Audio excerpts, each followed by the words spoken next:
Hello, everybody. It's Monday, March 2nd, and this is your Chapo. Obviously, today, we're going to be talking about They Finally Did It. War with Iran. Joining us on today's show is our good friend, Seamus Malekafzali, joining Felix and I. Seamus, how's it going? I've been better, I'll be honest. Yeah, we all have. So I guess I'd like to open things up with, where we're at right now, which is like, if you Saturday morning, you wake up, you find out that like the bastards, they finally did the thing. They did the thing that I've been like more or less worried about for the last 20, 25 years, is that someone would be like stupid, corrupt, and compromised enough to start a war with Iran for real. And I guess I want to begin here. I think basically all you need to know about this war and the people prosecuting it is that it's called Operation Epic Fury, and it began with blowing up a school full of girls, killing, by this count, I don't know, maybe 150 school children, all of them girls. That to me says everything about what this war is about and the people behind it. I saw Pete Hegseth, the Secretary of War, as he's called now, his presser today with Kane, the other general, on this. And the way that it has been articulated, it is really quite remarkable. He said, quote, "No stupid rules of engagement, no nation-building quagmire, no democracy-building exercise, no politically correct wars. We fight to win."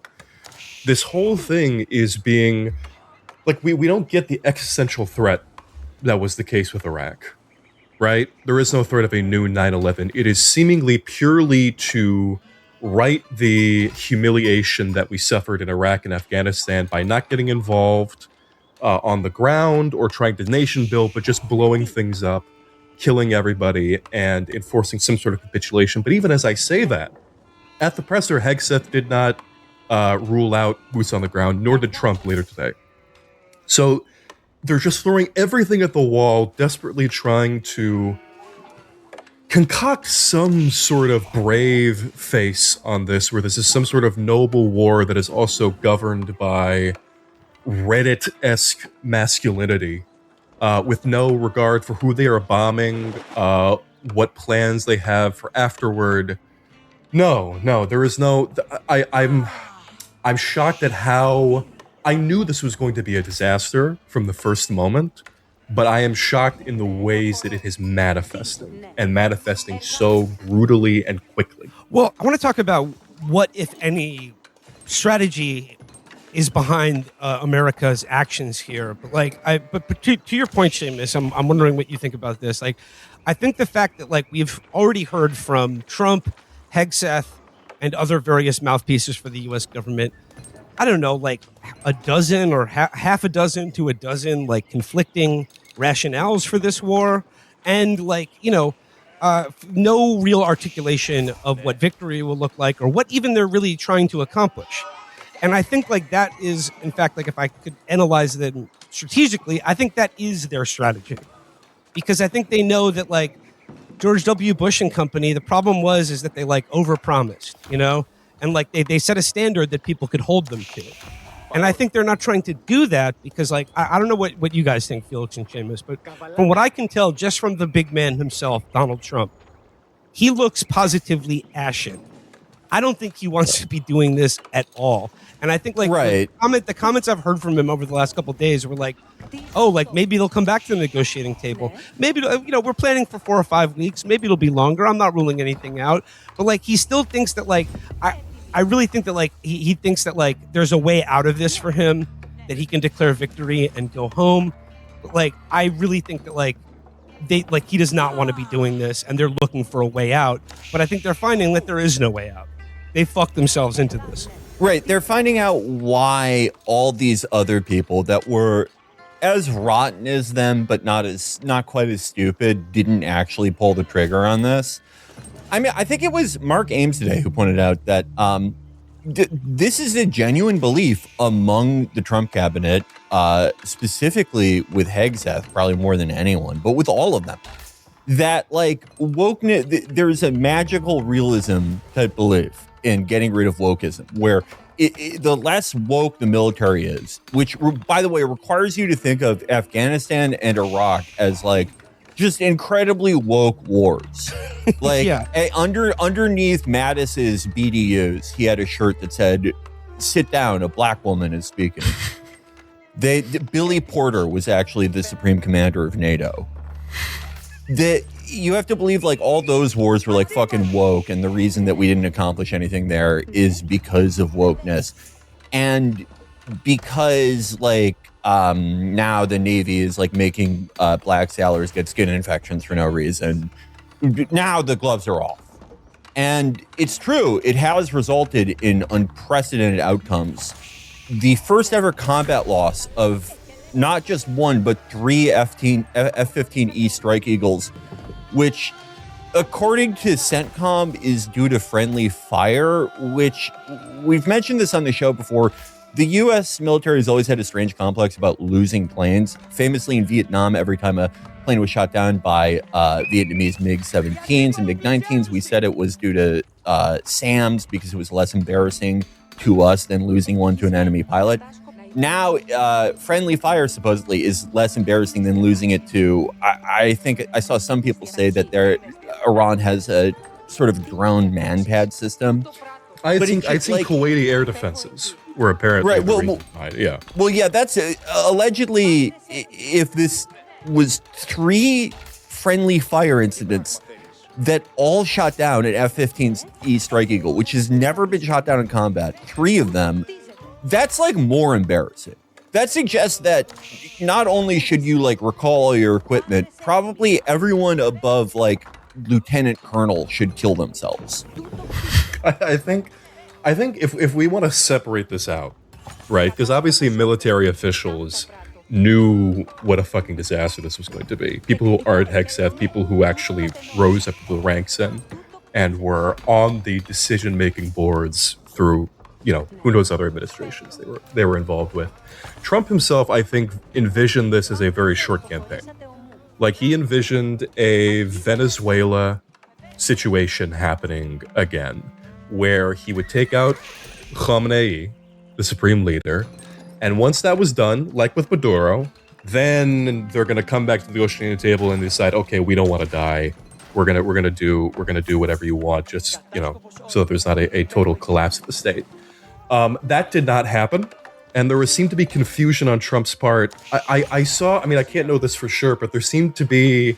He talked as if there were 3 candidates for the leadership that he was thinking about, which matched the 3 members of the temporary leadership council. But then he said, no, there were 2 second and third choices who were killed by us, so we don't know what's going on. And yeah, he's throwing out all these different dates, talking about an off-ramp maybe in a couple of days or 4 to 5 weeks or even longer. No, and he's refusing questions about the thing whenever reporters ask him about it. He does not want to, and also before this, he was trying to look for off-ramps like commending Iran for supposedly stopping executions, which prosecutors inside Iran said did not happen, or looking for some sort of deal. There was talk about that. No, he personally, I think, wants that off-ramp. Israel, though, wants state collapse. That is something that they're very firm on, and that is something that there is no real difference on. There's obviously in rhetoric they're talking about women's liberation, fall of dictatorship. There was a video by the IDF's Farsi spokeswoman just a few hours ago, where they bragged about the fact that the people bombing Iran were female pilots who were breaking the wall of oppression. But there is an understanding inside Israel that this is state collapse. They don't care really who gets it afterward. They're not talking about Reza Pahlavi a lot. Whereas in America, there are all these different schizophrenic reasonings for why this could be done, like imminent ballistic missile threat. Maybe if we get nuclear weapons off the table, that could be something. Maybe if we just get them to commit to not making IEDs, that could be something. Just anything. Seamus, yeah. I saw that from Caroline Levitt, right? Like right before I came on today, and added to like new mission objective unlocked. She said, we want to make sure that they're never in a position to build IEDs and roadside bombs again, which killed so many Americans in Iraq or whatever. And it's just like, wait a second. like I can imagine like degrading their capability of enriching uranium to make nuclear weapons. That would seem to be like at least an achievable goal. But saying like I want to remove the ability of the Iranian state to make homemade explosive devices. Yeah, like how would you even do that? Yeah, We're gonna confiscate every alarm clock in the region. Yeah, just assuming that, like, again, Iraq war grievance. Matthew Petty talked about this. It's an Iraq war grievance because Trump said that millions of people died from these roadside bombs at the State of the Union. Somewhere, I guess every bomb ever. I mean, if you assume that every soldier that was killed, if they were all going to have 20 kids who they themselves were going to have 20, it's a sort of biblical he begat those who begat situation. Sure. It's like how the Mormon, the Church of Latter-day Saints, like baptized Anne Frank as a Mormon because like one of her distant relatives converted. Really? Yeah, they did. Oh, yeah. Oh, oi. Oi. So she kind of won in the end. But and it's so surreal, like to be living through this because like as compared to the war in Iraq, which had like broad public approval at the time it was launched, and it was like a topic of debate and in the national consciousness for like a year leading up to the war, and was like initially very popular. And the Bush administration, they had the wind in their sails and they were ready to go. And they clearly had a vision that they wanted to articulate and like bear out upon the world. Like, for lack of a better word, neoconservatism. And what the surreal thing now is that like the public opinion polls show that like that nobody really supports, maybe like 20-30% of the country supports this, or like maybe they can get it up to 40 if you say like you support like, killing the supreme Ayatollah of Iran. But like, there's no debate. There's nothing offered. There's nothing articulated. There is no sort of like civic vision or ideology at work here. This is just like all of it is being backfilled in or reverse engineered by people who feel the need to support this president. And like they're all doing this thing now where like, I guess like on the dissident right wing is like they have to like backfill in a reason to support this that doesn't make them sound like thralls to Israel. So they're like, actually, this is a brilliant 4D chess move about weakening China in any future conflict. Or what they're saying is that like on the first day of this conflict, they're just saying, brilliant, America's back. We can do things.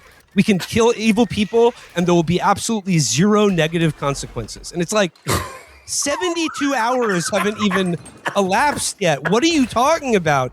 And all of that is belied by the fact that the people running this war from Donald Trump on down, like they're at various levels of checked out, compromised, or like, and Trump himself doesn't even want to be doing this, but is for some strange reason. Like it's just like, it's war without any purpose, thought, or like war by, I don't know, inertia or just mental reflex. I don't even know how to describe it. I like the idea that this is like stymieing China in the same way that like in Manchester by the Sea, when Casey Affleck goes into the police station and points a gun in his mouth, that stymied all the cops in there. Right. I did see that Richard Hanania, however you pronounce his name, Hanna-Barbera, that the concept of blowback has been one of the most dispelled notions. And February 28th, he had said. Yeah, if you think it happens instantly, Yeah. Like, no, I did see Trump also said today that he was not expecting Iran to have attacked the American bases in Arab states, something that they had been threatening for months that this would happen. He's like, oh, this was a big surprise to me.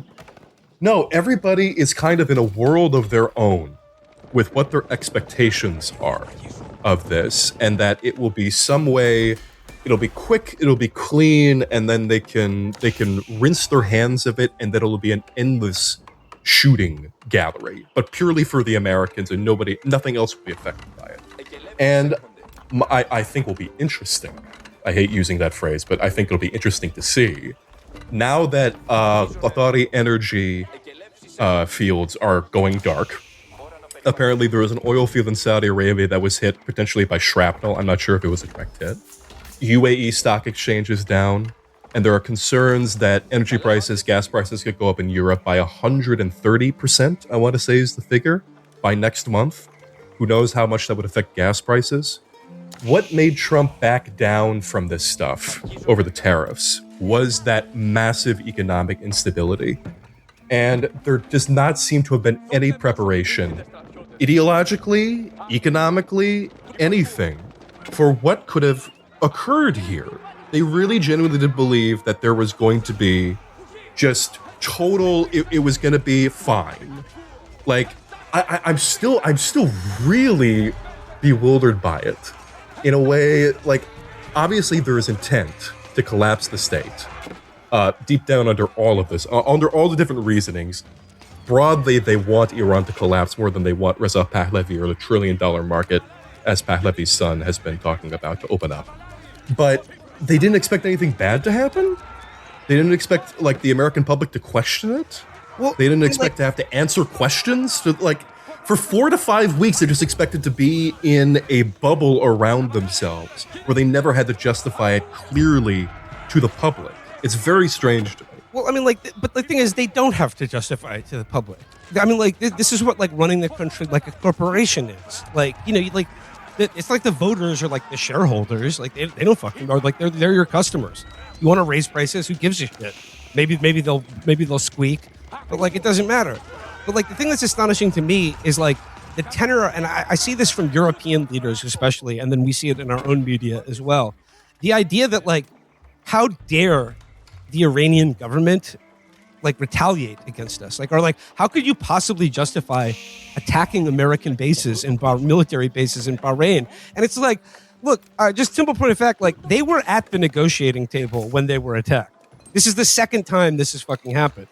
And, like, I think it should be noted that, like, Seamus, like, the head of the delegation from Oman that was, like, mediating these talks said a day before this happened that, like, the Iranians had already agreed to something far stronger than what was, like, even proposed in terms of, like, zero. They already agreed to zero enrichment. The fact is, this war was on rails for, like, months now. The date was chosen. Everybody knew it. Another good example of that, Senate and House Democratic leadership said, let's just wait till Monday for that war powers resolution vote, okay? Because they knew what was coming, and they were in favor of this. They want this to happen.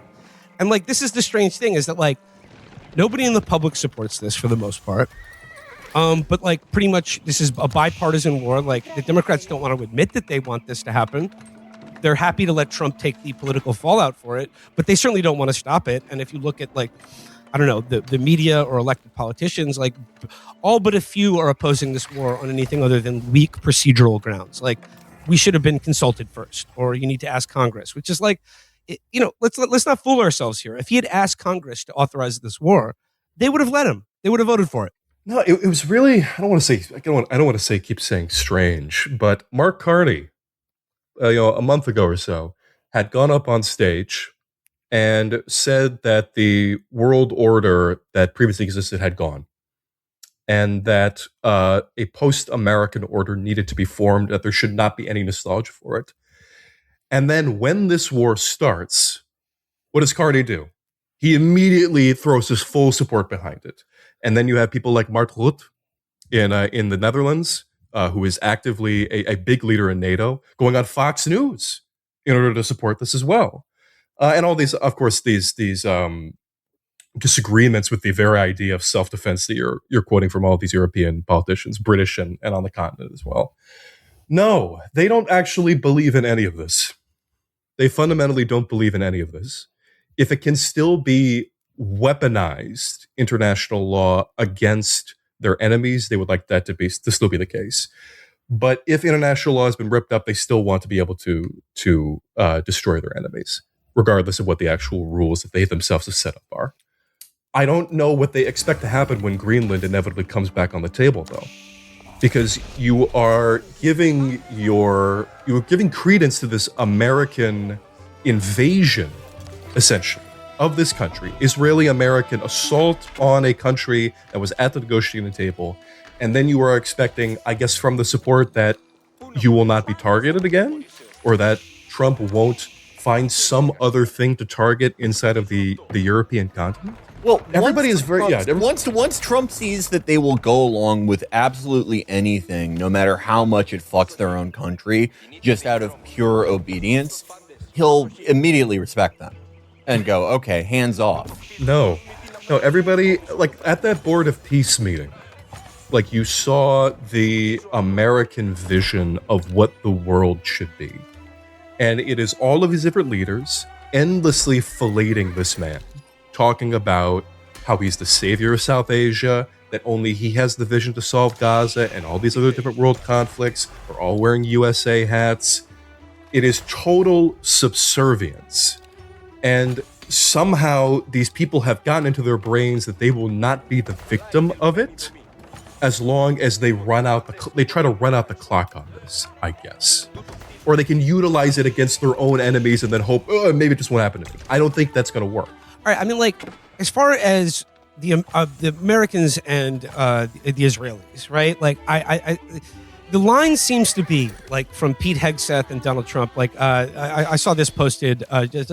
Trump was speaking just before we started recording, and about a minute ago, he said, the war with Iran would take as long as necessary, and, quote, I don't get bored. He then moved on to discuss the drapes he selected for the East Room of the White House. I'm not kidding. That's actually what he was talking about at this press conference. And, like, we can see, like, the fact that Trump is saying, I don't get bored easily is, like, first of all, transparently untrue, but he's already bored with this. He thought this was going to be Venezuela, where everyone gave him, like, it took, like, less than 12 hours, kidnapped Maduro, got them to acquiesce to his wishes, and then he can declare a big victory, and everyone can say, oh, like, Trump's genius, like, he can just do things again. That, it hasn't gone that way so far, but Seamus, you're right. As far as, like, what the strategy is, as best I can understand it, it's regime change. It's not regime change, but they would like the regime to change.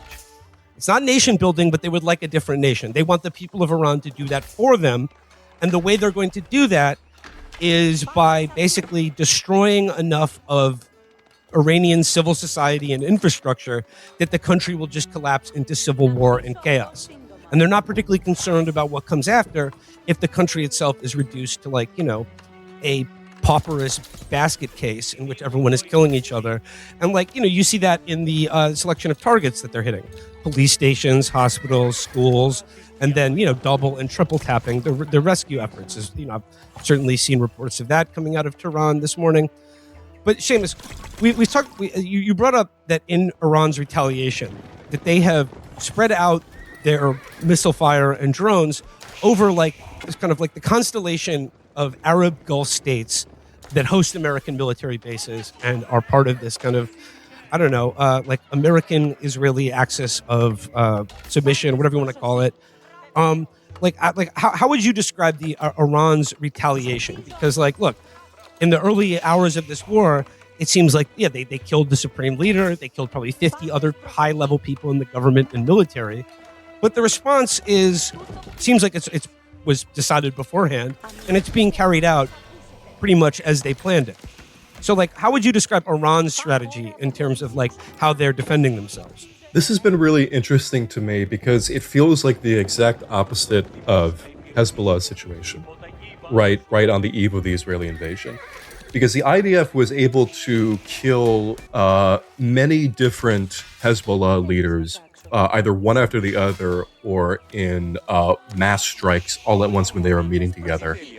And that really hampered Hezbollah's ability to retaliate effectively, because all of these different commanders who wanted an all-out war, who had communicated that in strategy meetings, they were no longer in command, and there was sort of not a treading water, because there was a steady rate of escalation, but it was not as wide-spanning as they had previously threatened in the past, and were obviously planning for it at some point in the future. What has been different here is that even though the defense minister was killed, the head of the armed forces was killed, IRGC's commander-in-chief was killed, including the commander-in-chief of the entirety of the military, Ali Khamenei. The escalation has been considerable and severe against the wishes of the elected civilian government.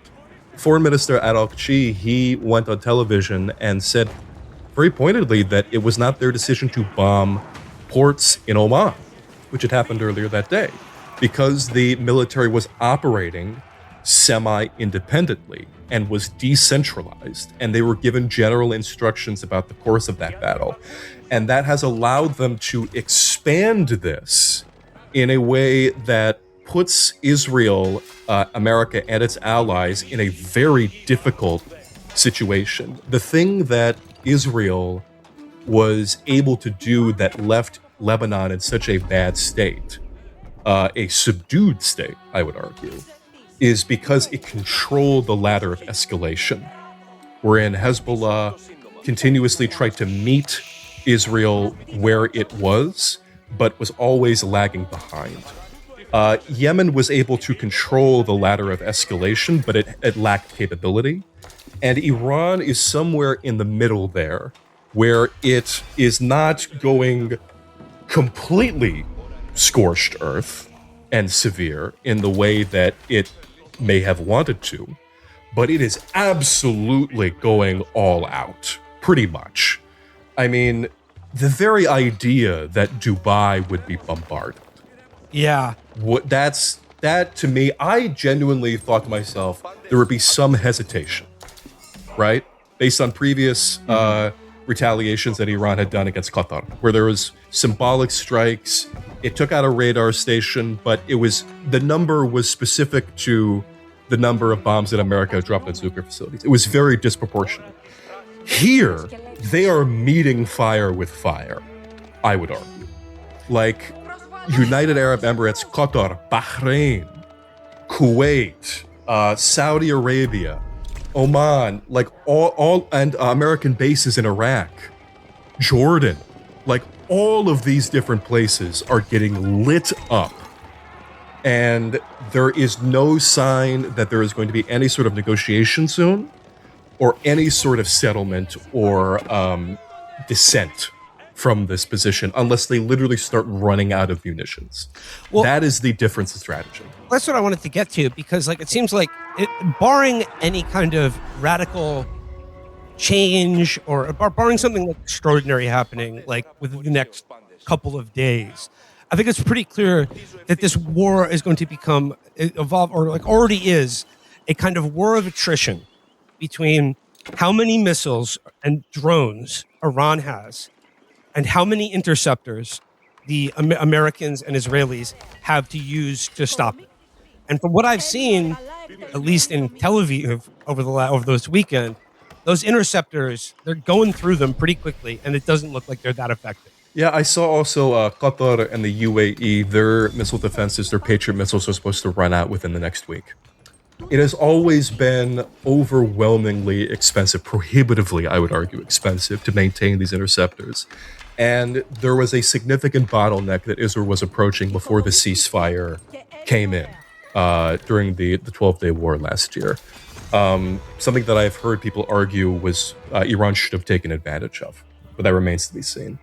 I am unsure about their bottleneck right now, but clearly the Iranian strategy of continuous barrages. What they were doing last time was overnight massive barrages, but that allowed Israel to, I think, better prepare and better calculate.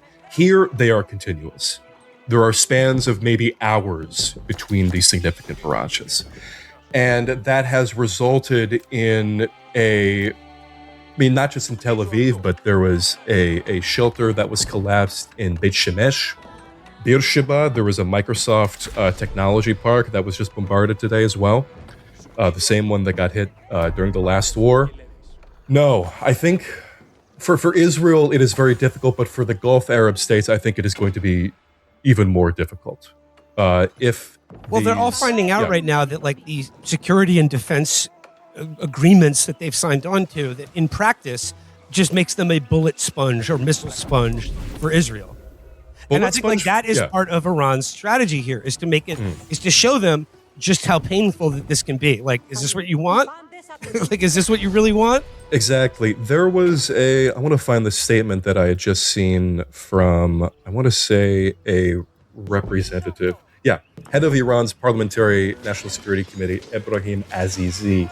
Well, we will continue targeting U.S. bases, and if regional countries want a solution, these bases must be removed. it is clearly the intent here is to make this a overwhelmingly painful experience, that they should not have these bases in the future, because America is not protecting them. Israel is obviously not protecting them. They are getting nothing out of this arrangement.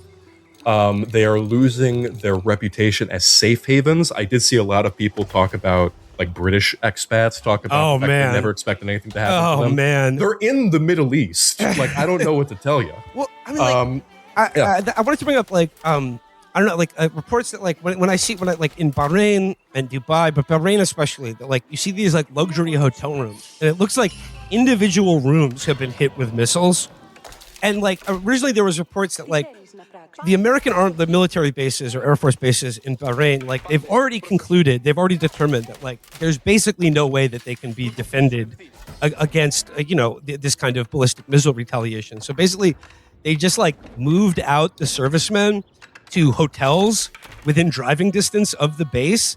And that seemed like, are they really, like, aiming for individual military people in these hotels? I mean, DropSite has some reporting today that would seem to suggest that's exactly what they did, and that they knew, like, to the room where these people were in. Yeah, it makes it a bit difficult just because the Iranian military does not issue individual statements in the same way that the IDF might.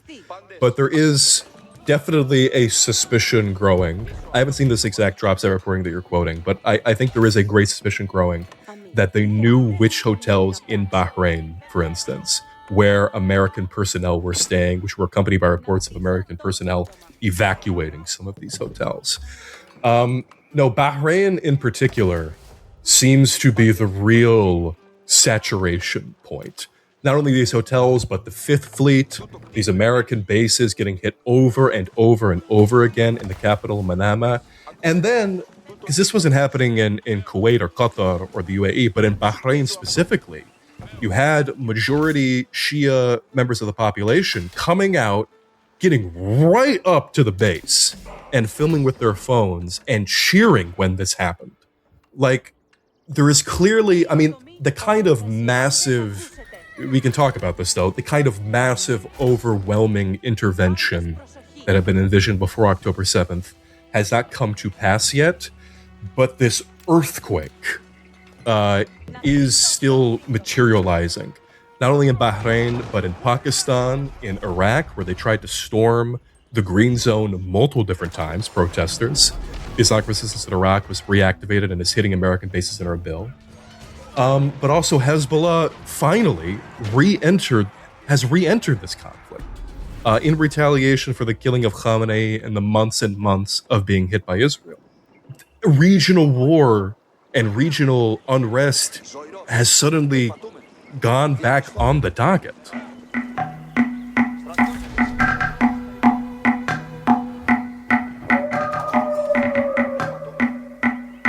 I guess I'll drop my pretense of, like, objective interlocutor to current events and just say, Dubai, when I saw those, like, grotesque luxury hotel rooms on fire, or, like, when I saw Dubai, I was just like, is there any concentration of people and sort of, like, buildings on the planet outside of Tel Aviv, mind you, that my heart would break the least seeing it get peppered with ballistic missiles? It's got to be Dubai. Because, like, when I think about the collection of fucking, like, crypto criminals, white slavers, and just people who want to live in a world of totally frictionless luxury and wealth, where politics has just disappeared and poverty is just, like, you never see anyone you don't want to, and, like, you are completely removed yourself from humanity save for those that serve you. It's just like, man, when I think about, like, these people feeling even a moment's amount of fear or anxiety, I'm just like, yes, more please. I don't know if you saw, but Ian Miles Chong. Oh God! He's there. Yes. In possibly the most damaging strike of the entire war, said, I think in a message more inspiring than the stiff upper lip showed by Britons during the Battle of Britain and the Blitz. He said, doesn't matter. Club's still going up. I love this city. Nothing can stop Dubai. And posted a video of, like, a bottle service team of Southeast Asian guest worker slaves dancing at gunpoint while a British man had I like 1,000 yards. He looked like he had just gotten back from the Battle of Khe Sanh. And then he turned the camera over to show himself like sexily smoking a hookah. And it undid pretty much every cent that the Emiratis have spent on tourism. Oh, if Ian Miles Cheong could get bottle service, then like, why would, like, even if you're getting flown out there to get pooped on, even if you're like a second tier royal who's trying to fly out Whoa Vicky, you're gonna go somewhere else. And like the Dubai airport, which I think generates like billions of dollars in revenue every month or every year, like it's like one of the most like fanciest airports in the world. That got hit, that's been shut down. And when I think about what Dubai represents in like the global consciousness and how it has become this kind of like transnational site of like satanic wealth, undergirded by the idea, like all these British people that are like tax cheats that move there because they're like sick of seeing fucking immigrants in their country, and they move into these like obscene luxury towers so they can avoid taxes. And it was there was a report from like some hedge fund guys who were like, we're trying to get our people out of Dubai right now, and this is kind of crazy because like people when they moved to Dubai, they never thought politics would be a thing they'd have to deal with. It's just like this idea that like through wealth we can create these zones through which like you are untouched by anything. And like I said, you can sever all your bonds with community, with nation, with just responsibility to other human beings, save for the slaves that serve you. I just think like it is Satan's fucking throne when I think about Dubai. Yeah, I just love that too. Oh yeah, we just never thought anything would happen. It's the most stable form of government, a monarchy. Yeah. Those last the longest nowadays. And I guess like going back to like, I don't know, looking at this from a domestic perspective, because like there is this like this totally weird, like just shambolic, like sleepwalking. We're all just dreaming here in America because like for the most part, this hasn't touched us in any way. It's all just something that you watch on the news. If you're watching the news at all, it may be unpopular. There certainly have been protests against this war, but like, what are we to make of the kind of, like I said, like less than even a week into this, like the triumphalism among people who like up until maybe 3 months ago, like their claim to fame was just like, we're based and like we're voting for Trump because he'll keep us out of wars with Iran specifically. But like this idea that like this is not going to be like Iraq. And the thing is, look, it probably won't be like Iraq or Afghanistan. I don't know what this is going to look like. I think we're kind of in uncharted waters here. But I made this point this morning, which is like, how can you be confident that like, this isn't neoconservatism? J.D. Vance said the difference between this and what happened in the past is we've had dumb presidents in the past. That's certainly thank true. God we don't have that now. That's certainly true. But like Donald Trump and everyone in the administration is transparently somehow even dumber than everyone in the Bush administration. But like they're dumber, they're just as bloodthirsty, but somehow they're even stupider and more compromised, but also they're not really motivated by any kind of like grand vision that they want to achieve other than just bullying and killing people to prove their own, as you said, Seamus, kind of like warped sense of masculinity. I don't even know how to describe it. No, I think the thing that made Iraq so much of a failure in the eyes of the American public. I mean, it wasn't just the fact that it was a total fucking loss, in that the insurgency raged and democracy, a functioning democracy, didn't really erupt. It was the fact that Americans were coming home in coffins, a lot of them, and at a considerably higher rate than what happened in Afghanistan, which allowed things to simmer in the background for 20 plus years, being a nuisance instead of like an active boil on the side of the country. And I've seen these kind of competing takes from American politicians and American officials about the casualties that have started to ramp up, which I'm curious about because they mentioned that people have been killed. About 4 people have been killed so far, U.S. soldiers. But they haven't mentioned where it happened or under what circumstances or anything about it, just that they've died and that there are, I think, 8 other critically injured soldiers. There is this competing thing of like obviously saying this is wrong and that we have to retaliate and that we have to take revenge, but also not caring at all. Like Mike Waltz the U.S. ambassador to the UN, just posted "freedom isn't free," and then an American flag emoji, and that's it. Yeah. Three U.S. soldiers killed. Yeah. You would fucking like. I maybe I'm young. I don't remember this, but I feel like if that happened any other scenario, you would go to war, or you would talk about going to war. Like three soldiers, like it's done. Seamus, like this is the totally weird schizophrenia that I see from like Trump supporters or like the right wing. I don't know, like whatever you want to call them, because like they see this as like a kind of like renewal through violence. That once again, like, or maybe for the first time ever, America will be like a true global empire in which, like, you know, the God King acts and shapes reality. That through violence, we can like enact our will on the world. Like, war is good. America is good at war. And America, all we care about is winning wars.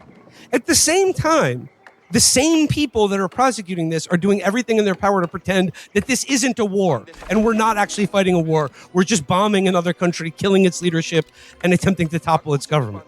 So, like, no, I have the same just outright confusion that you do. I remember when the last war happened and we bombed Iran nuclear facilities. Vance came out and said that we weren't at war with Iran. We were at war with Iran's nuclear program. Which is a fucking insane turn of phrase, and I've seen the kind of talk that you're talking about, where they're claiming that they're not at war. Mark Wayne Mullen, the representative, yeah, senator from Indiana. Where else? No, I think he's from Oklahoma. Oklahoma. Yeah, like he said, we're not at war with Iran. We just have to be proactive on a threat. They brought out Anna Paulina Luna to say that. I think like there's an act of war or something. I wish I could remember specifically what he said, but it was very stupid. No, none of these people, they want to have their cake and eat it too. Exactly. And that they're not doing a regime change war because those are disasters. We all know. Well, because like if there's no way they can do it without committing a shitload of American soldiers in country in Iran. Exactly. And like I think it's pretty clear so far that is not going to happen. They are not going to do that. I saw talk. I mean, like Trump keeps saying, "Oh, like I'll do whatever is possible. Like maybe I will, maybe I won't." But like, it's very clear to me that like he's shook and he wants out of this as quickly as possible. I saw talk like maybe a week or so ago where they were discussing like doing special ops raids to take out Iran's not only their nuclear infrastructure but also their missile infrastructure. And it's like they really don't get like what this is, because there are a few nuclear facilities, sure. But their missiles? Like, all of them? If your intent is to take out every single... I mean, Hegseth have been talking about the fact that the threat from Iran was that they could project any threat against America. Like, what is the threshold here? I don't want to do nostalgia for the Iraq War, but I found myself, like, routinely saying over and over again, like, there was at least some sort of coherence as to what they wanted and what would be the end result. What comes later, you can debate And as I said at the beginning, I think they've learned the lesson that, like, that's the mistake that the George Bush administration made. Was like putting out anything there, anything that they could be held to at a future date. Precisely. I do think they'll never go as far as to say all of this outright, but the goal is Syria. I mean, that is the goal for eventually every nation in the region. A nation that has no sovereignty, no borders, can't and won't defend itself, and most importantly, has no cohesive civil society and is completely divided. In the best possible world, it would be John Dolan's and Emir for every city block system. Yeah. But just going back to the idea of, why don't we send special forces teams to take out all the nuclear scientists, the entire nuclear program, and all the missiles? This is, to harken back to our episode, Josh, this really is like strategy game thinking. Mm-hmm. Yeah. We have 20,000 of these special forces units. Let's just click on the map and send them in, because it's that easy. Why didn't we think of this before? Just take out why not just take out all their officers? Why not just send in, why don't we just keep re-rolling and send in all these special forces teams to take out everyone who's armed. The other thing that you can't separate this from, and I hate to armchair psychologize, but I don't think you can quite separate all of this from like the suicide-heavy messaging of Trump world. All the communication about how great it is to kill yourself, how great it is to wander off as a syphilitic penguin into the mountains and die for no reason, how cool it was to take an airplane and crash it into a building for reasons only you know. I don't think it's the first, second, or even 10th reason, but you can only valorize suicide so many times publicly before people can fairly guess that it's at least informing some of your actions. I think I'm not maybe heaven bound. I may be in heaven right now as we fly in Air Force One. I'm not sure I'm going to be able to make heaven. To the talk about like the strategy game stuff, I did see two things stick on my mind. One, in that there was, if anybody remembers the Iranian Israeli who said that every baby in Gaza was an enemy. He was on Channel 14 the other day saying that there were 1 million armed men in Iran and they need to be taken care of. 1 million of them. 1 million. Convenient number. And yeah, what I was going to say about the suicide thing, I go back and forth about like the actual suicidality of this, because there is the Christian suicidality of someone like Mike Huckabee, who talks openly about how it would be fine if Israel took from the Nile to the Euphrates and wants like an actual apocalypse to happen. But a lot of these people, I go back and forth about their actual commitment to the death drive, because I don't know if they actually want to die in this war in particular, or to die for this specific cause, or to die for some sort of... They want other people to, but for themselves to be enmeshed in it. I think they want other people to die for them. I don't know if that is what your vision is, but that's how I see it. Well, yeah, I mean, kind of. I don't think that like Hegseth and Trump or Vance literally want to be killed by a hypersonic, as funny as that would be. But suicide in a more, in a less literal sense that involves, the pointless deaths of many other people, including people who are spending the last merit rewards points of their lives, apparently, in the U.S. military. Yes, Like, I would agree. Not literally killing themselves. That would, that there's too many great memes to repost in the future for them to do that. I think they would love to see like that thing that happened in Call of Duty Ghosts, like that aircraft carrier gets taken down, and they have something that they can like really rely on, like a startling image. Because when the fans of Ghosts, that would be their favorite Call of Duty game. I think before the war, there was that Politico piece where they talked about how they wanted, the administration officials were apparently saying that they wanted Israel to attack first, which inevitably happened, and that they wanted an attack to happen on the Americans so that it would galvanize the public. There is an understanding of the mechanics of this and what needs to happen. That there needs to be some sort of mass casualty event of some kind, but not over a consistent period of time. That's unsustainable. But something that will show that Iran is a real threat, even if we placed the threat to them there and instigated it. You have to make it real and present, and they don't have that, and they're not sure what to do with this whole process yet. That's what's so weird about it, is that, like, for all the, how much of this is just going off half-cocked with no plan, no idea of what they want, just pure chaos, death drive, malice, that it's also like it operates under the same logic as like the Merrick Garland appointment. If Israel attacks first and then they attack us, then people will see how bad they are. Yeah. And they'll be galvanized, resulting in, by the way, one of the least galvanized publics I've ever seen. Yeah. I think the public is more galvanized to invade like the Rock of Gibraltar. I mean, I can't speak for the entirety of the American public, but as long as Iran has been an enemy in the American imagination, there's also been talk that this is fucking impossible. And the allure has been its impossibility because it would be so, like, remember Battlefield 3 and how fucking crazy that was, that they were just invading Tehran in that game? Yeah, the whole thing is that this would never happen. This would be something that the world would have to collapse for this to happen. And if the world is on the verge of collapse, then something is very, very, very fucking wrong. I can't speak for, like, I can't say what would exactly happen if there was a kind of mass casualty event, but I think that they would go gung-ho in trying to engineer it. And, I mean, things have changed since October 7th. The kind of rallying around a foreign flag, I suppose, that happened afterward. Yeah.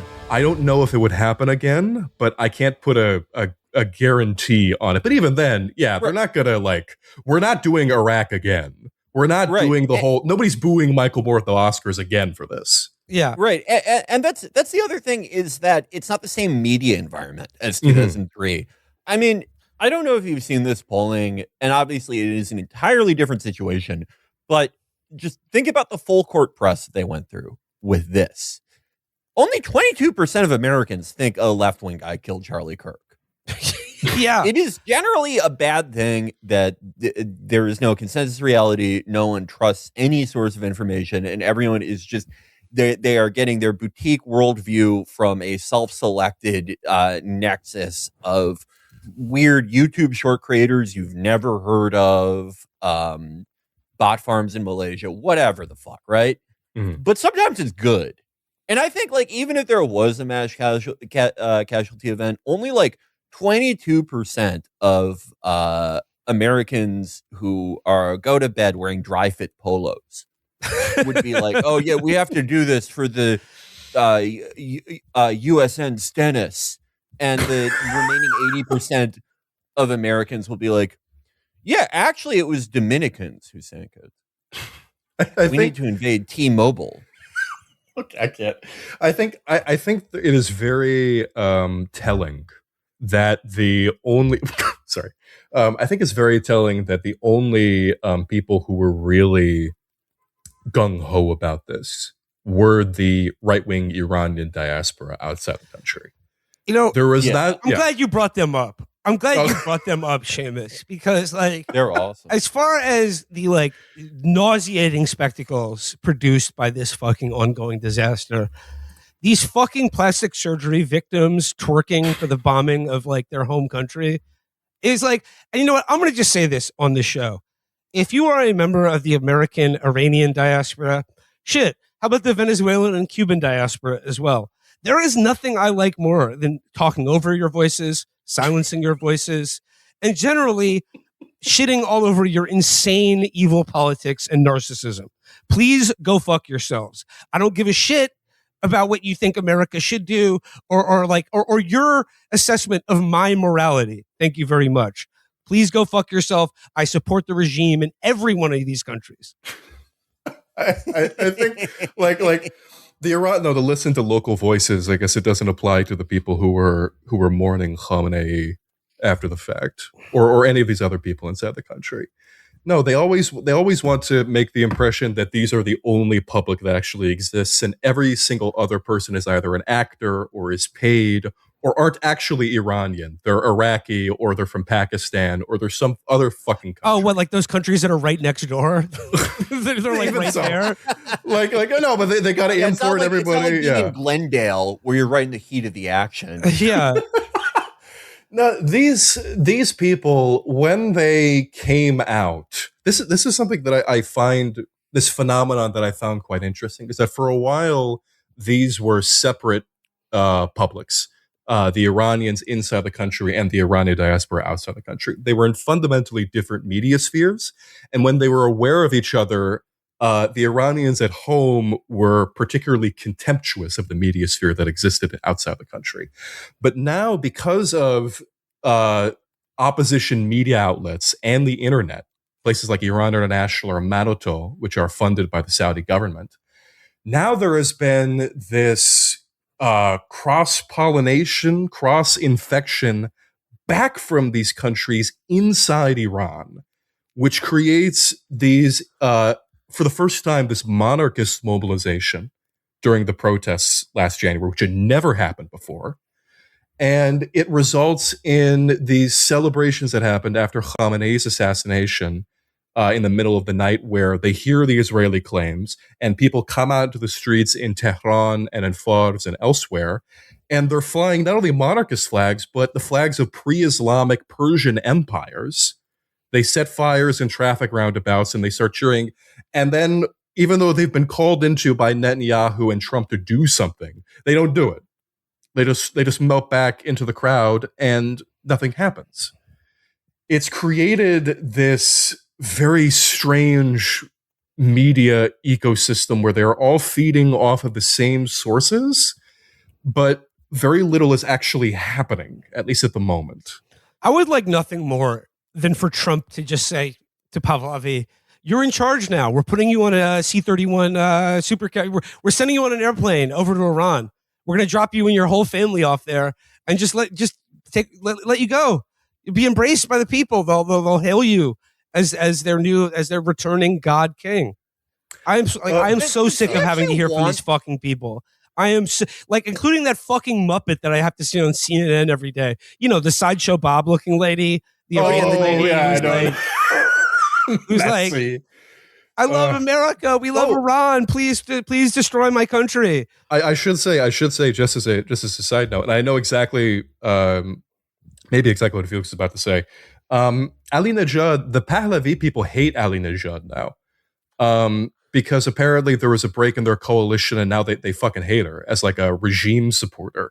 That wasn't what I was going to ask. Like, does Reza Pahlavi, does he actually like want the job, or is it just like a good way for him to continue eating out for free? I think literally, the only reason I could think that he would want the job is because he could then like tell his wife like, "Oh, now it's like illegal for you to fuck the trainer." I think treason, actually. I think I go back and forth about how much he actually wants this position, because he is clearly endeared and he loves the obsequious support that the right-wing diaspora gives him.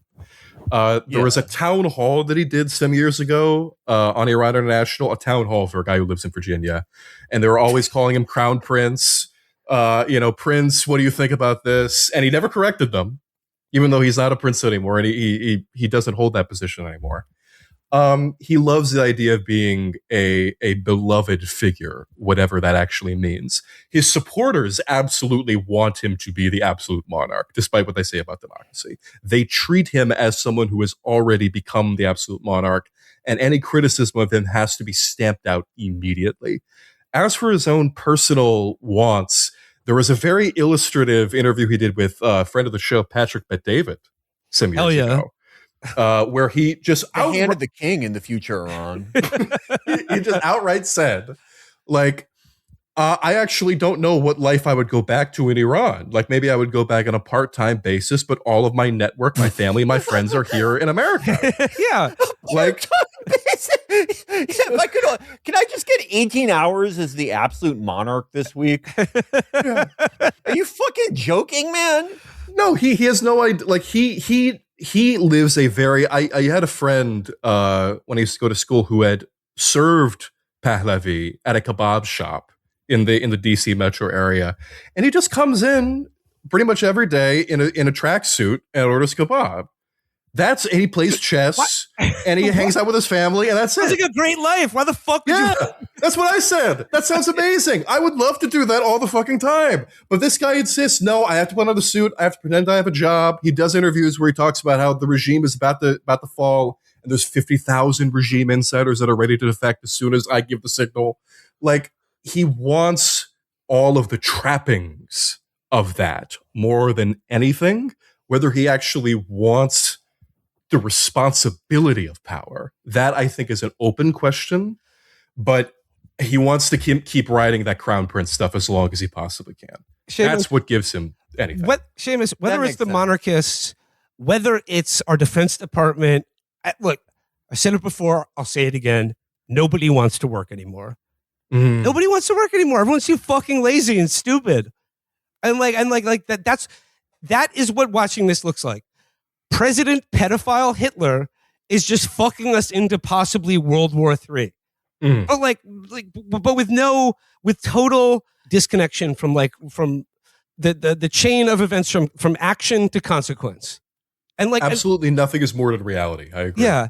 No, everything, like the right-wing diaspora truly does believe this is a regime change war that is going to enact this beautiful $1 trillion ultra-rich government that is going to take power in Iran. America still is believing that capitulation is right around the corner. Total capitulation. Not just a deal. Total capitulation is around the corner. And the only people that are operating in any sort of reality are the Iranians themselves, because they are in survival mode right now. Their politicians are underground. Their leadership is trying to get a new supreme leader elected. And they are trying to keep the country together. They do not have the luxury of symbolism anymore. Yeah. That is the actual reality. Well, yeah, and exactly, because this isn't about America's survival. It has nothing to do with our national security or anything. And this is, I guess, what I want to an issue that I would like to address here, because we've barely talked about it, but Israel, right? We're talking. Seamus, with you, like a year, 2 years ago, we described the relationship between America and Israel as a murder-suicide pact. And we've seen that in Gaza, and now we're seeing it even more vividly, or just a further escalation of that murder-suicide pact. And I guess what I want to ask you, Seamus and Felix, I don't really know where I stand on this or how to talk about it. But Israel controlling the U.S. government, I don't know to what extent that can be okay, the Zog thesis, right? Right. How much is that borne out by what we're seeing here? Because on the one hand, the only reason we're doing this is because Israel told us to. And so the president made the very wise decision. We knew that there was going to be an Israeli action. We knew that would precipitate an attack against American forces. And we knew that if we didn't preemptively go after them before they launched those attacks, we would suffer higher casualties and perhaps even higher those killed. And then maybe it's not the only reason, but come on. I don't know how they're forcing us to do this. And it's a question of I'm always a little skeptical of narratives that we've talked about before that would seem to be that Israel is just making us do this. And we're so innocent and we really don't want to be doing this. But the evil Israelis have bewitched and bribed our government into doing it. But on the other hand, it's just they do pretty much own Congress. Who knows what kind of influence they're exerting over Donald Trump. But still if it were truly just the case that Israel directly controls the U.S. government, wouldn't this have happened 20 or 30 years ago? I guess what I'm asking is, to what extent can we say that this is purely a result of Israeli influence over the United States, or whether this is kind of two mirrors reflecting at each other over a shared goal, shared and overlapping goals of the U.S. national security state and military industrial complex and our favorite client and ally in the Middle East over the last 40 years? I think it's more comparable to a feedback loop more than anything else, because there are certain politicians who I would argue are they put Israel first, unequivocally. People like Chuck Mike Schumer, Huckabee, Lindsey Graham, Hakeem Jeffries, Randy Fine, yeah. chief among them. Yeah, that is someone who you can accurately describe. We should drop his fat ass on Tehran. That would take out some senior leadership. But they could make flammable soap and incendiary bombs out of his torso, and we're trying to prevent that. They could light the street lamps of Tehran for months off his fucking carcass. Whenever I see Randy Fine on television, I tell the people next to me, I want to see more. We got to get him everywhere. No, he wipes his ass. What are the? Oh God, I don't even want to think about it. Rag on a stick. Anyhow, I think America still controls the decision making here. This is what Khamenei assessed to be the case. This is what Nasrallah assessed to be the case. This is what Khomeini assessed to be the case. I think it's a situation where America has given Israel so much impunity since it became their primary benefactor, taking over from Britain. And it outstrips the prodigal son. They outstrip the father. They become even greater than they are in terms of military capability, and they provide the model for American politicians to follow in what they actually want to achieve. I've been writing something for Equator Mag, and I've been doing research for the Congressional Record, and you see this start to come up in the 90s with regards to Iraq, where they see the executive action that Israel is taking in bombing their nuclear reactor, and they're in Congress and they're saying, we need to be doing that. Mind you, they've enabled this whole thing. They could be doing it, but now they're saying we need to follow their example. And then conversely, the Americans rush to meet that, and then the Israelis see that as a legitimization of their policies and that they need to go even further. They need to adopt what America is doing on their scale, and that it keeps going back and forth and back and forth. So, like, this is still a bomb that they've strapped themselves to, but it is a bomb that they have willingly strapped themselves to. They want this. This is this is the like the state collapse. You know, there's still talk about freedom and democracy and whether or not they actually think they can get something out of this. But state collapse is still the name of the game on both sides of the aisle. One is just more comfortable saying that outright than the other right now. I mean, it was surreal. I turned on MSNBC this weekend because I wanted to see what they were saying, and like every fucking newscaster and pundit, it was so clear that like they had to find a way to both hate Donald Trump and support exactly what he's doing. And the word Israel was not mentioned once. Rachel Maddow had some long monologue where she was literally saying that Trump was like cajoled into doing this by the fucking Gulf Arab states, you know, the ones that are getting pummeled with missiles right now.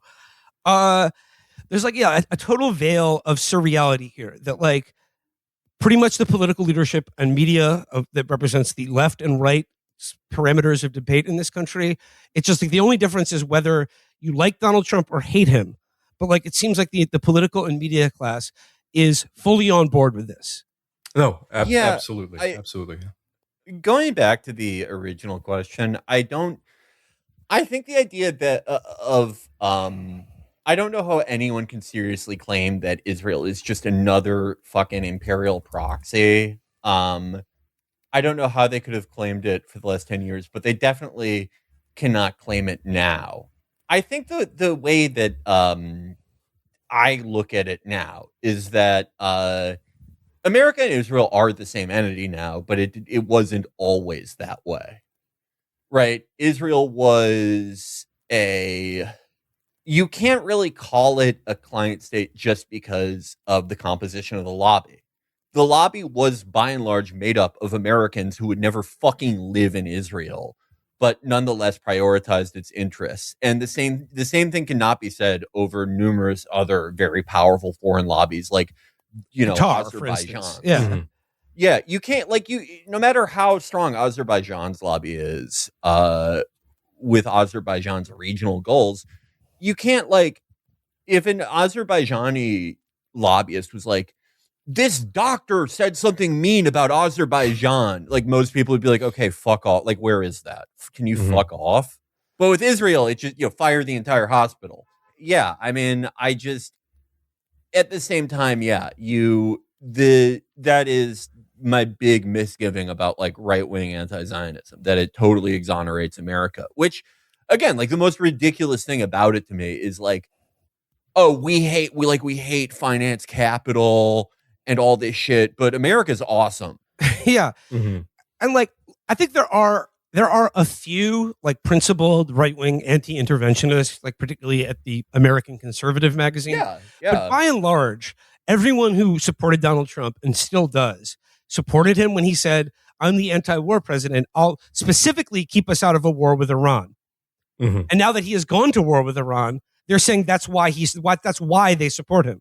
And I think it was Matthew Petty. You brought him up again. I think he said this. Democrats pretend to be anti-war, but there are anti-war Democrats and liberals who are genuinely anti-war. With vanishingly few exceptions, there is no such thing as an anti-war right-winger. Yeah, I mean, other than Thomas Massey, maybe, but he's functionally libertarian. Yeah.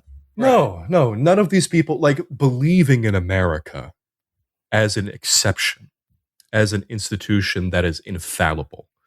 Like, there is no vision of that is not defined by war and by expansionism and by imperialism.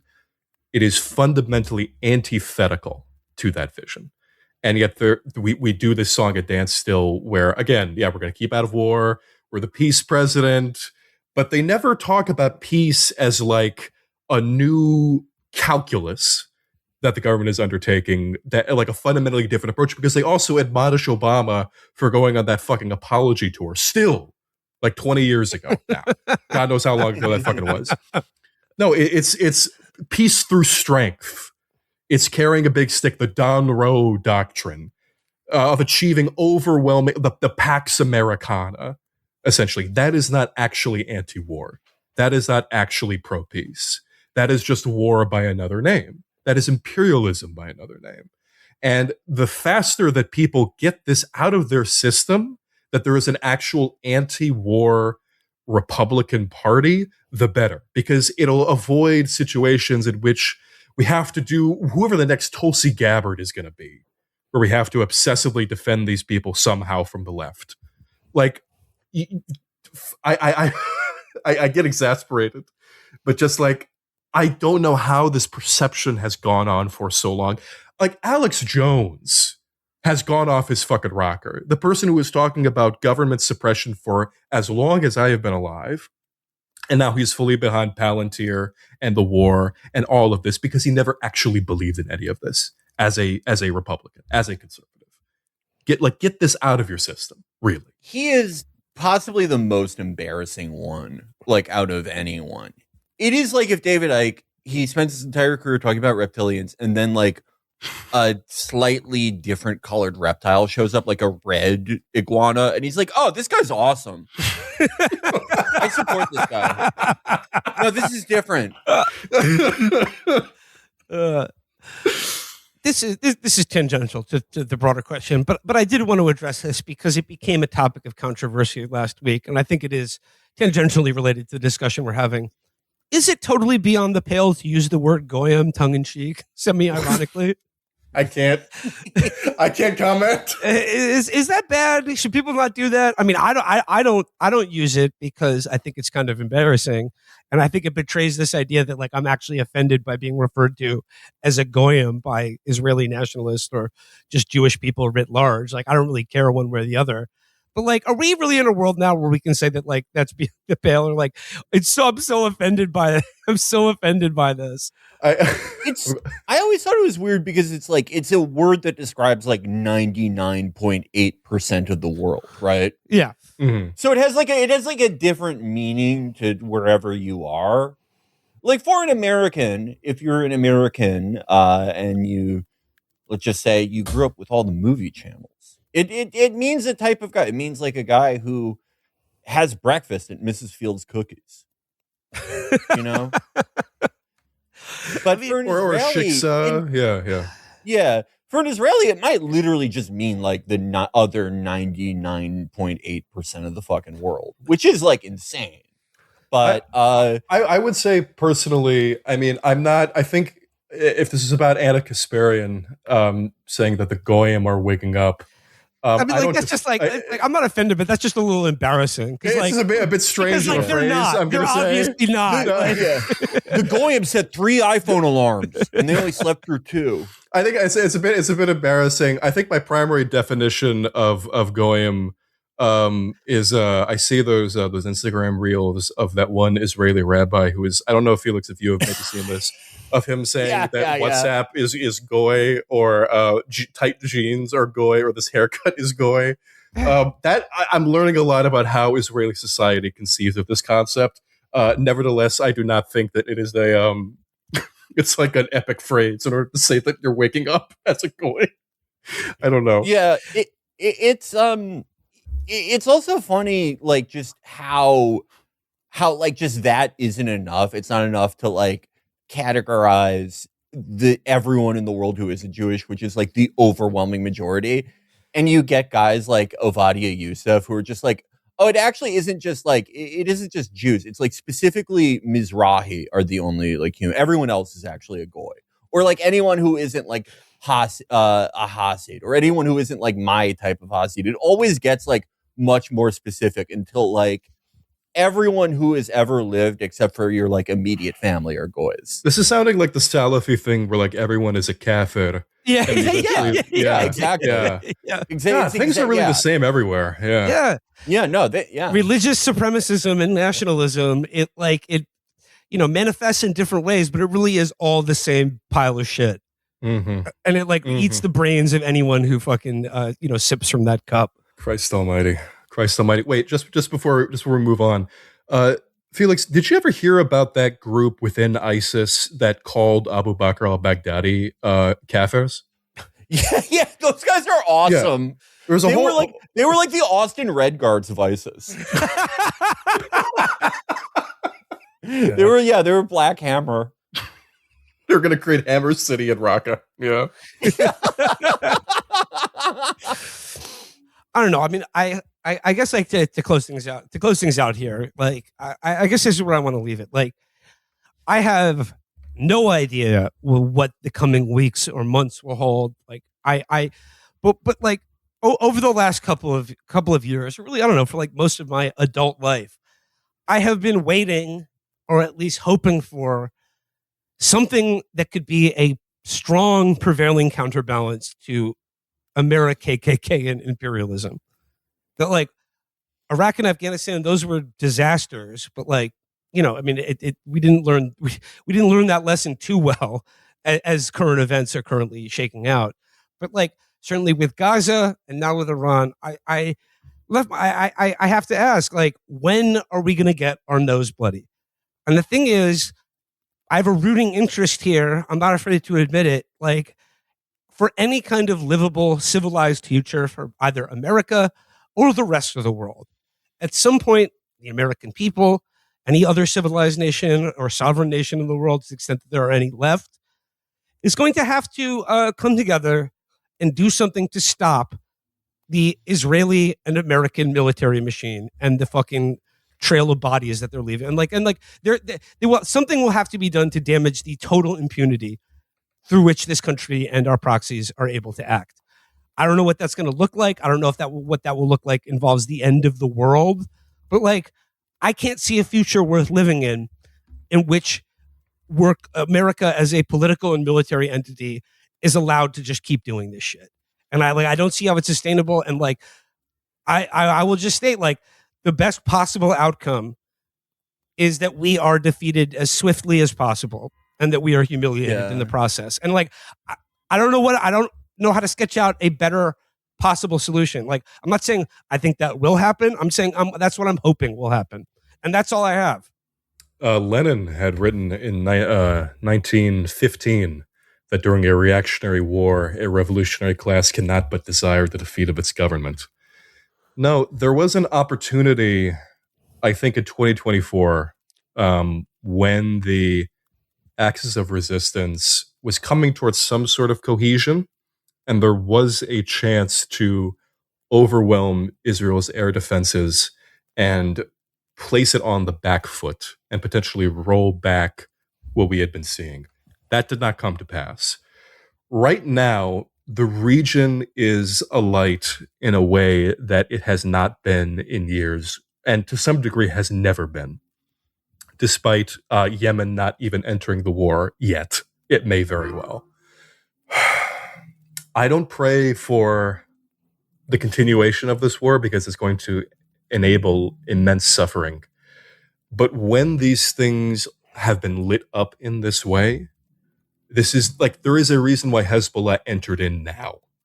Because when things are this fluid, when things are this torrid, when there is so much uncertainty, that is the only opportunity they could foresee to actually change circumstances on the ground and maybe reverse things. I don't think anything will change in this country unless America suffers an immense humiliation here. An immense humiliation. Greater than the kind that happened in the Iraq War after the invasion, when it just went on and on and on. There has to be a situation in which the cause, just And I think it's going down this path where it is so clearly badly handled, badly planned. Fighter jets are dropping out of the sky, maybe even because of Kuwaiti air defenses, friendly air defenses, that it's going to go so badly that Americans will start asking why we got into this in the first place, in the way that we tried to get into Vietnam, not just about Iraq and Afghanistan. If that doesn't happen, I think we are going to continue repeating this episode elsewhere, wherever that elsewhere may be. Mm-hmm. And that is going to be very difficult for everybody else involved. Okay. One last actual question here. Out of all of the kind of pressure points that the Iranian government and military can bring to bear on America, Europe, and our allies, the Strait of Hormuz, that's the main one. Can you sketch out for us like what the status of is that right now? Because as best I can tell, they haven't sunk a single ship yet, but basically like insurance companies like Lloyd's of London has effectively shut down the Straits of Hormuz. I did see this is from Al Jazeera 2 hours ago, just wanted to check. Iran's IRGC says it attacked a U.S.-linked oil tanker in the Strait of Hormuz as part of a wave of strikes retaliating against the Israeli assault. There was a message that was unverified that apparently went out to ships saying that the strait was closed. And I think it might inevitably go in that direction if this continues. It is this is what they've been threatening for decades. And if that actually happens, then gas prices are going to shoot through the roof. Shipping prices are going to shoot through the roof everywhere. And that is an actual tangible thing that is going to appear in the American markets. Gas prices going up to $5 a gallon or perhaps higher than they were during the financial crisis. And that seems to be the only thing like past actual coffins coming home that Americans really do care about, and that how it affects their pocketbooks. And it will affect their pocketbooks if this continues. I think they're going to have some sort of strategic ambiguity for now, in that it is dangerous, but they are not accused of purposefully choking off the oil supply of the world. But the actual result in the sea, I think, is going to be an effective closure of the Red Sea was not completely blockaded. There were still ships that were traversing the Bab el-Mandab and into the Red Sea, but it was still enough of a bottleneck. There were still enough ships being sunk and hit that the message was sent. The supply lines were severely damaged, and it became enough of a problem that Biden militarily intervened. Iran has a lot of capability here with where its military is tied up. It can still do things here, even if the Navy is not able to be present in the way that a regular naval blockade may need to be able to. All right. Well, let's wrap it up there for today. I want to thank our guest, Seamus Malekafzali, for joining us today. Please subscribe to Seamus's. Please follow and subscribe to Seamus. We will have links in the episode description. All right. Sorry. Unless you boys have anything else to say, let's wrap it up there for today. Yeah. Okay. All right. Till next time, everybody. Bye-bye. Bye-bye. Makes them run for cover. He feels the time is surely now or never.